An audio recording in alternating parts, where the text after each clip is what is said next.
Alors le message aujourd'hui concerne la seconde bête qui sort de la terre d'Apocalypse 13. Tout d'abord, la question fondamentale n'est pas qui est la seconde bête, mais quelle est-elle? Ce n'est pas un nom que l'on cherche, mais c'est une identité, un caractère. Alors je vais reprendre ce que j'avais dit dans mon dernier message sur Armageddon. La stratégie diabolique, elle s'exprime au travers de plusieurs mauvais esprits qui ont leur propre spécificité. Le dragon, lui, incarne l'esprit le plus vaniteux, une détermination sans limite pour se propulser au sommet. Quant à la bête, c'est l'esprit animé par un désir permanent de richesse, de connaissance et de gloire. Et enfin, le faux prophète, c'est l'esprit qui séduit, qui calomnie, qui ment, qui écarte la vérité et qui détruit celui qui l'annonce avec une violence inouïe. Mais Apocalypse 13:11 nous montre une autre bête. Puis je vis monter de la terre une autre bête qui avait 2 cornes, semblables à celles d'un agneau, et qui parlait comme un dragon. Quelle est cette autre bête? A-t-elle un autre trait de caractère que la première? Et d'où tire-t-elle sa force et sa séduction? La première bête a le caractère du roi d'Israël Salomon, fils de David, mais aussi celui de Jéroboam Ier, juste avant de voir sa couronne trembler sur sa tête. Ils désiraient tous deux briller sur le trône d'Israël. Ils convoitaient la richesse, par le nombre élevé de leurs serviteurs, et la gloire que procurent l'or et les honneurs. Et bien sûr, sans oublier l'œuvre du dragon en eux qui les pousse à l'extrême, c'est-à-dire à tout faire, absolument tout, pour réussir leur projet, y compris le crime. Mais cette seconde bête ressemble par ses 2 cornes à un agneau. La puissance de l'agneau, nous l'avons vu, c'est l'humilité et le sacrifice. Or ici, l'humilité n'est qu'un habit de lumière. C'est une simple apparence, puisqu'elle est trahie par celui dont la bouche parle comme un dragon. Cette bouche ne peut s'empêcher de parler avec un orgueil démesuré, extrême. Voyez l'arrogance des mots, le mépris qu'il exprime pour les autres. Eh bien, la parole ne peut s'empêcher de trahir la fausse attitude d'humilité. Et le sacrifice, lui, il n'est pas total. L'imitation est flagrante, puisque cet agneau-là, il n'est pas immolé. La corne de l'agneau, sa puissance, c'est son sacrifice jusqu'à la mort. Or, nous l'avons vu avec Jéroboam, son sacrifice s'est arrêté juste avant qu'il perde toute son autorité. Verset 3, chapitre 13 d'Apocalypse. « Et je vis l'une de ses têtes comme blessée à mort, mais sa blessure mortelle fut guérie. » Alors voilà cette seconde bête. Elle n'est pas fondamentalement différente de la première. Et surtout, elle n'a pas changé de tête.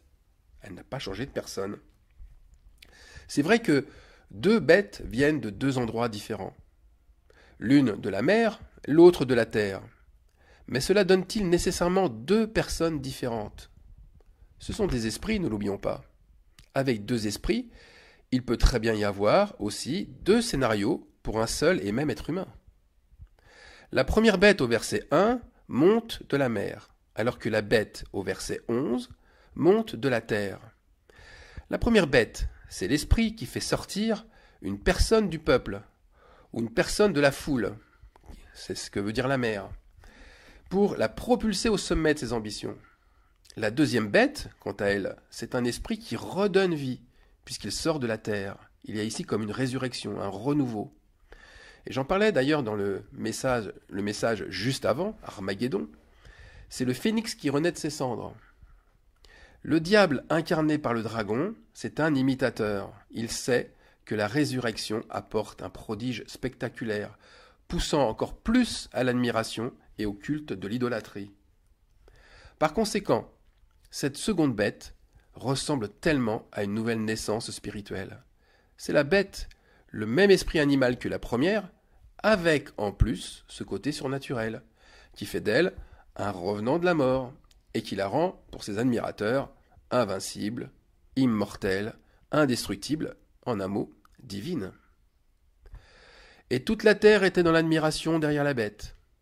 Et ils adorèrent le dragon parce qu'il avait donné l'autorité à la bête. Ils adorèrent la bête en disant « Qui est semblable à la bête et qui peut combattre contre elle ?» Vous voyez, il y a une relation très intime entre la première bête et le dragon. Mais pas seulement. avec aussi la seconde bête.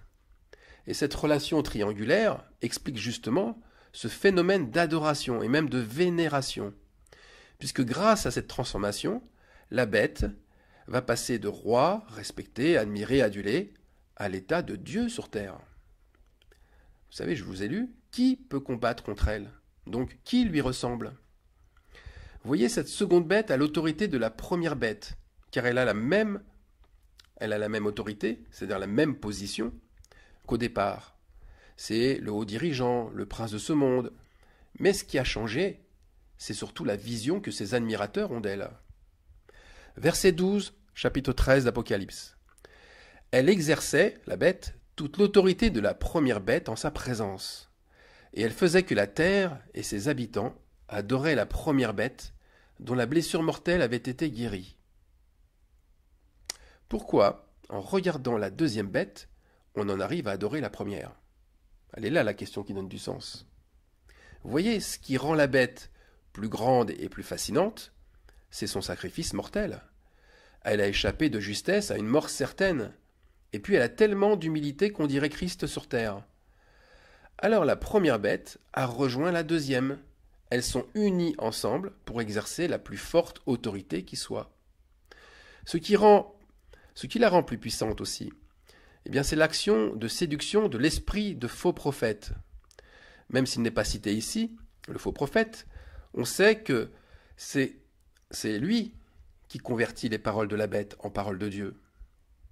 Continuons la lecture d'Apocalypse 13, verset 14. Et elle séduisait, on voit bien que c'est l'esprit d'Antéchrist, l'esprit de faux prophète, pardon. Elle séduisait les habitants de la terre par les prodiges qui lui étaient donnés d'opérer en présence de la bête, disant aux habitants de la terre de faire une image à la bête qui avait la blessure de l'épée et qui vivait. Alors faire une image à la bête qui avait la blessure de l'épée et qui vivait, c'est quoi au juste? C'est faire des dessins, c'est faire des photos, c'est faire des représentations visuelles? Eh bien non, c'est faire le récit écrit et oral de ce qu'a vécu la bête, incarné dans ce qui s'est fait, c'est le récit écrit et oral de ce qu'a vécu la bête, incarné dans celui qui s'est fait roi, puis Dieu sur terre.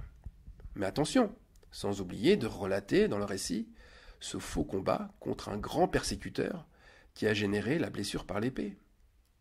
L'épée, parce qu'il s'est fait attaquer, et attaquer sur le terrain de la parole de Dieu. La parole a révélé l'imposture. Et pour finir, le récit ne doit pas passer sous silence la renaissance qui en est ressortie. Alors tout ça, ça a quel but?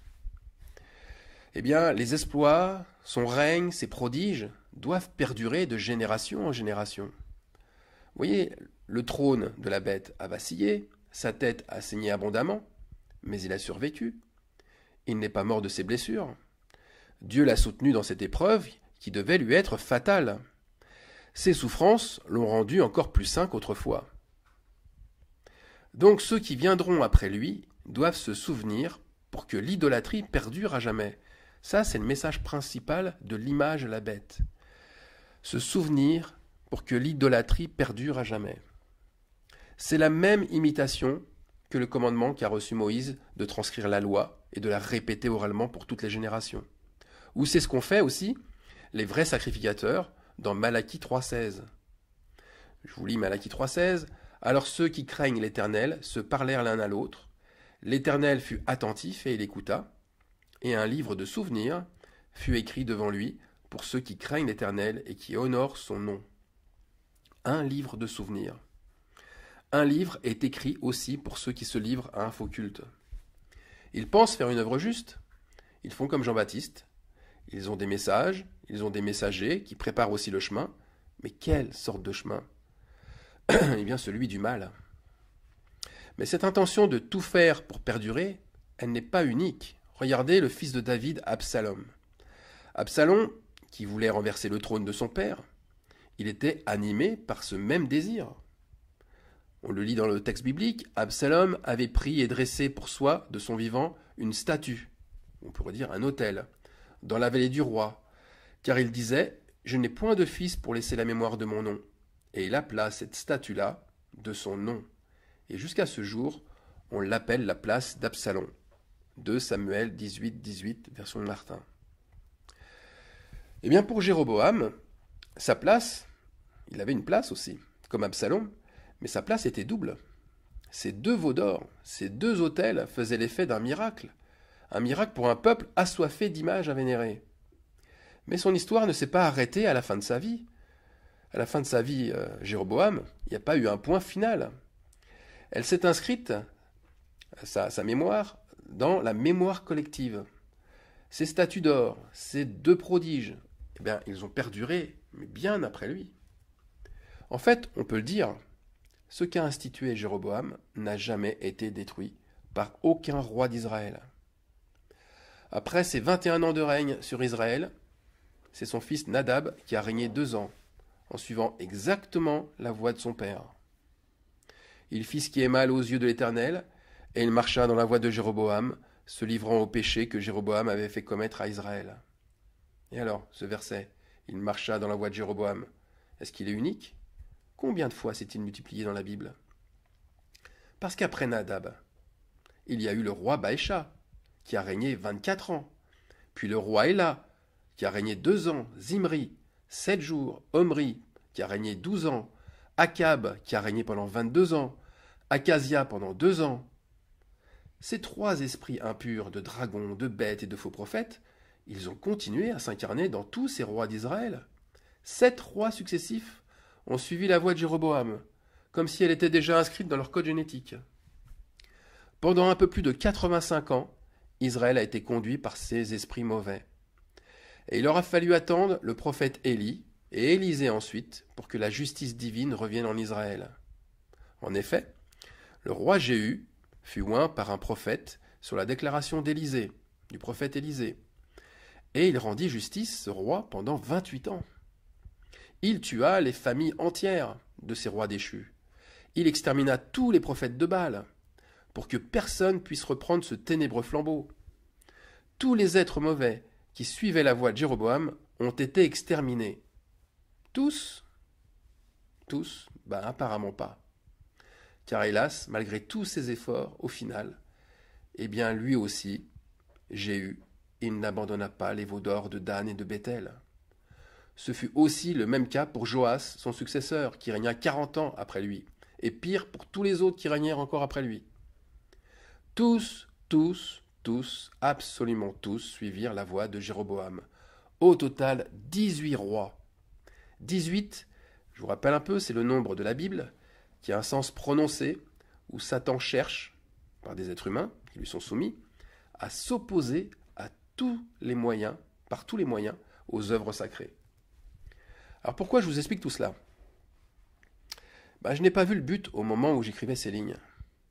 Mais quelques jours après, j'ai su que cette image de la bête a toujours perduré.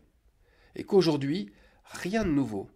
Cette image de la bête est toujours là, brandie comme un étendard dans toutes les religions. Cela fait tellement longtemps que les choses sacrées n'existent plus dans les assemblées. Toutes les réformes religieuses ne sont que de la poudre aux yeux, et les mêmes péchés se sont renouvelés encore et encore et encore. On a beau changer les hommes, on a beau changer les dogmes, le péché demeure, ce même péché que Jéroboam avait. Dan et Béthel existent toujours. Ah, pas au même endroit, pas en Israël, mais dans le cœur de la très grande majorité, pour ne pas dire plus, presque la quasi-totalité des croyants. Il y a bien sûr un faux culte qui y règne dans ce cœur, et Baal y a pris toute la place. Et Baal, je le rappelle, signifie Seigneur. C'est le même Dieu, le même Seigneur pour tous, celui qui correspond à l'image que chacun se fait de Dieu. Baal, pour beaucoup, c'est Jésus de Nazareth, mais pour d'autres, c'est Moïse, pour d'autres encore, c'est un apôtre, pour d'autres, un réformateur comme Luther, ou un pape, un prophète, un empereur, que sais-je, un chef d'État, etc., etc. Mais le plus important dans toute cette confusion générale, c'est le résultat. Le résultat, c'est l'image de Dieu. Dieu en chair a remplacé Dieu en esprit. La maison de Dieu, c'est Béthel. Le sens, Béthel, veut dire maison de Dieu. Eh bien, elle est déjà jugée. Et c'est Dan, le jugement. Elle est déjà jugée par les images qu'elle contient. Et les images que l'on se fait de Dieu amènent inévitablement à vivre des malheurs et des catastrophes. À vivre, par exemple, la déportation, l'exil, la prison, l'esclavage, la maladie et l'humiliation. Pour Israël, les choses se sont terminées ainsi, en Égypte d'abord, puis à Babylone ensuite, ou encore comme en Judée avec la domination romaine. Eh bien, pour ceux qui continuent d'adorer l'image de la bête, ils subissent ou subiront le même sort. Ils ne peuvent rien faire, c'est-à-dire ni acheter ni vendre, sans passer par ceux qui les oppressent et qui les exploitent. Cette image de la bête n'est pas statique. Attention, c'est pas une statue, c'est pas une représentation. Elle est là, bien vivante. Comment? On va lire Apocalypse 13, 15. Et il lui fut donné d'animer l'image de la bête, afin que l'image de la bête parlât, et qu'elle fit que tous ceux qui n'adoraient pas l'image de la bête fussent tués. Ici, quoi de plus clair? L'image de la bête blessée, qui a repris vie, qui parle, c'est évidemment un être vivant, qui s'exprime, et qui plus est, ne laisse pas d'autre choix que d'obéir à ses commandements. Si on réfute ses commandements, eh bien on met sa vie en péril. Le dernier stade de la soumission montrera que l'idolâtrie n'est plus un choix, mais une obligation. Mais alors, dans quel but Dieu laisse-t-il, ceux qui se prosternent devant l'image de la bête, s'entêter à ce point, dans cette voie si ténébreuse, et même s'embourber, au point de ne plus pouvoir s'en sortir seul? Eh bien, Dieu sait que le mal suit un chemin ténébreux, mais il y a un temps, mais qu'au temps du soir, la lumière paraîtra. La lumière, eh bien, c'est Zacharie 10, verset 9, qui nous la montre. Je les disperserai parmi les peuples, et au loin, ils se souviendront de moi. Ils vivront avec leurs enfants et ils reviendront. Il y a aussi la lumière dans Ézéchiel 6, 9. Vos réchappés se souviendront de moi parmi les nations où ils seront captifs, parce que j'aurai brisé leur cœur adultère et infidèle. Et leurs yeux, qui se sont prostitués après leurs idoles, eh bien ils se prendront eux-mêmes en dégoût. La bête, la seconde bête, l'adoration de son image, ou celle du dragon, la séduction du faux prophète, tous ces esprits impurs ont un but caché, qu'ils nient d'ailleurs eux-mêmes. Mais ce but est salvateur. Ce but, c'est celui de faire revenir un peuple dispersé et celui de briser les cœurs adultères et infidèles. Alors est-ce que c'est pour tous? Non. C'est pour une minorité seulement. Juste pour des réchappés. Pour les autres, leur cou est encore trop raide et leurs mains trop à droite pour corrompre. La fournaise n'a pas fini de brûler pour eux. Alors surtout, ne pensez pas que le dragon ne peut être qu'à un endroit à la fois et que son souffle n'est destiné qu'à une seule créature. C'est un esprit mauvais, et cet esprit mauvais souffle comme le vent aux quatre coins de la planète. Par conséquent, le dragon sévit partout où des êtres veulent dominer, s'enrichir, briller par eux-mêmes. Le dragon les propulse beaucoup plus haut, très très haut, pour atteindre leur rêve de gloire. Mais plus haut sera leur élévation, et bien plus dure et plus douloureuse sera leur chute. L'humilité, la vraie humilité, elle précède à elle seule la gloire.